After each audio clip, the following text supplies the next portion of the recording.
Alam nyo ba mga kaaywaw, ang pinakamurang bilihan ng crispy pata at sisig crispy pata sa Carmona ay nasa Bulian silang Cavite na. Ito nga ang timpata na kung saan mabibili nyo lang sa murang halaga ang crispy, juicy at murang crispy pata na may kasama pang mainit na sopas at masarap na sausawan. Ang pinakamurang crispy pata for only 199 pesos lang.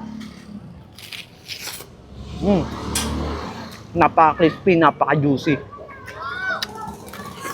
Isang buong crispy pata na ginawa nilang sisig for only 209 pesos lang. At sa kada order nyo ng sisig crispy pata at crispy pata, meron kayong free sopas. Kung gusto nyo ng extra, mag-add lang kayo ng 25 pesos. Ang sarap na ito, mainit-init pa. Kung gusto nyo naman mag-add ng extra sausawan dahil napakasarap ng sausawan nila dito,